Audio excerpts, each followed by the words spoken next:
গত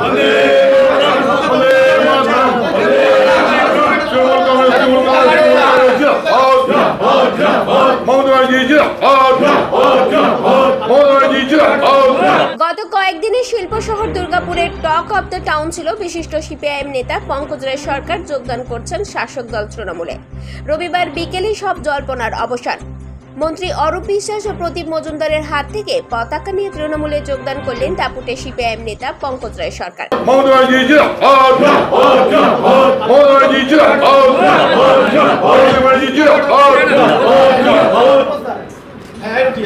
দুর্গাপুরের মানুষ জিন্দাবাদ। ওনার সাথে এদিন যোগদান করল প্রায় 1200 জন সিপিআইএম কর্মী বলে দাবি তৃণমূল নেতৃত্বের। দুর্গাপুরের অরবিন্দ এভিনিউয়ের জেলা তৃণমূল কার্যালয়ে এই যোগদান পর্বে দুই মন্ত্রী সহ জেলা সভাপতি নরেন্দ্রনাথ চক্রবর্তী, সাংসদ কীর্তি আজাদ সহ অন্যান্য তৃণমূল নেতৃত্ব, প্রাক্তন পুরপিতা ও পুরমাতাগণ। আনন্দের সঙ্গে জানাচ্ছি যে দীর্ঘদিন সিপিএমের ছাত্র যুব আন্দোলনের সঙ্গী প্রায় 40 বছর ধরে যিনি সিপিআইএম করেছেন, সিটুর পশ্চিম বর্ধমান জেলার সেক্রেটারি, সিটুর রাজ্য কমিটির সদস্য এবং সিপিআইএম জেলা সম্পাদক মণ্ডলীর সদস্য পঙ্কজ রায় সরকার আজকে মমতা বন্দ্যোপাধ্যায়ের কর্মযজ্ঞে সামিল হচ্ছেন। আমরা দলের অনুমোদন ক্রমেই তাকে আজকে আমাদের এই পরিবারের সদস্য করে নিচ্ছি এবং তার সঙ্গে ডিওয়াইএফআই জেলার কমিটির সদস্য 5 জন, সিপিএমের এরিয়া কমিটির সদস্য 18 জন এবং 8টি ট্রেড ইউনিয়নের সম্পাদক সহ পুরো কমিটি মোট 1200 জন আজকে সিপিআইএম ছেড়ে তৃণমূল কংগ্রেসে যোগদান করলেন। যোগদানের পর পঙ্কজ রায় সরকার জানান, নানান ইস্যুতে দলের সাথে দূরত্ব বেড়েছে। দলকে একাধিক ইস্যুতে বারংবার সতর্ক করলেও দল সেই পথে চর্চা করছে। অমর হোসেন 3টা কথা বলেছেন, আমি দেশের অর্থনীতির কথা বলছি, এনলাইটমেন্ট, এম্পাওয়ারমেন্ট আর ক্যাপাবিলিটি। প্রান্তিক মানুষের কাছে সরকারের এটা প্রাথমিক কাজ। তাহলে আমরা এই কাজটাকে স্ট্রেংথেন করবো না এই কাজটাকে হচ্ছে যে আমরা দুর্বল করবো? এটা নিয়ে পার্টির সাথে আমার বিতর্ক। আমার সাথে পার্টির সাথে কোনো কমিটি, কোন কমিটিতে গেলাম, কি চাইলাম না গেলাম, এই বিতর্ক, এইসব সংকীর্ণ বিষয় আমার মানসিকতাতে থাকলো না। আর আমি যদি থাকতো, আমি এই অকালের বাজারে কেন্দ্রীয় সরকারের চাকরি ছাড়তাম না, পার্টির নির্দেশে ওটাই আমার হতাম। কোল ইন্ডিয়ার চাকরি ছেড়ে 2019 সালে 17 সাল থেকে পার্টির নেতারা আমাকে ভুলে গেছে। লাস্টে 2019-এ আমার 16 বছর চাকরি ছিল, আমি হচ্ছে চাকরি ছেড়েছি। তো ফলে পার্টি ছাড়ার কারণ নিশ্চয় বুঝতে পারবো, ফলে এর থেকে বেশি কিছু বলবো না।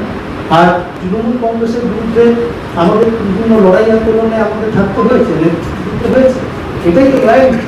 এই পার্টির মধ্যে আমার যে বিতর্ক চলেছে, এই পার্টির বাইরে যে আন্দোলন, পার্টির বাইরে যে হচ্ছে মাস মুভমেন্ট, সে মাস মুভমেন্টে পার্টির নির্দেশ মেনে আমি সৈনিক হিসেবে দায়িত্ব পালন করেছি দায়িত্ব পালন। তাদের তৃণমূল কংগ্রেসের কোনো কর্মী, কোনো পুলিশ অফিসার তাদের ব্যক্তিগতভাবে আঘাতপ্রাপ্ত হয়। আমি এর আগেও একটা ঘটনার পর বলেছিলাম, পঞ্চায়েত নির্বাচনের পর আমরা যদি ভুল না করি, তখন তো তৃণমূলে আসার কোনো ব্যাপার ছিল না। আমি কোথাও যদি হচ্ছে যে এই ধরনের আঘাত কাউকে দিয়ে থাকি ব্যক্তিগতভাবে, আমি তাকে অনুরোধ করবো যে মার্জনা তার কাছ থেকে। কিন্তু আমি চাই যে দুর্গাপুরকে নতুন রূপে পুনর্গঠন করার কাজে তৃণমূল কংগ্রেস গুরুত্বপূর্ণ ভূমিকা পালন করুন।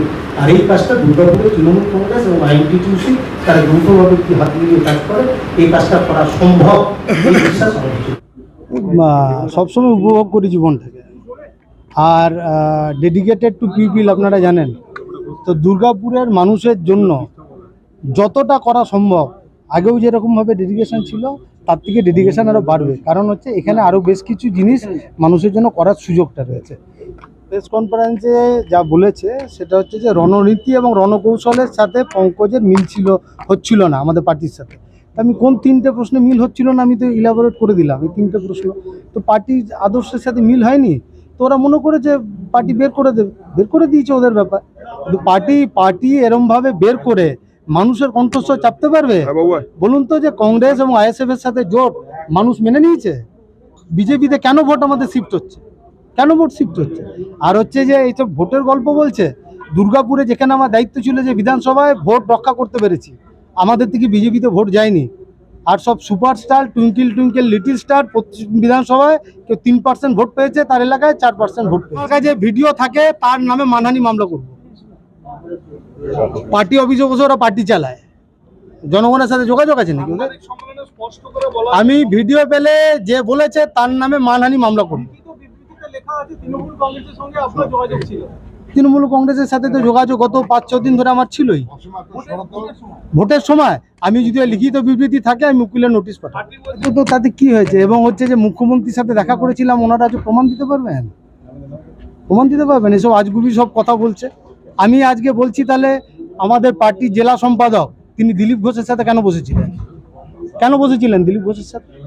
দুর্গাপুর থেকে কৌশিক বাসুর রিপোর্ট, 99 নিউজ বাংলা।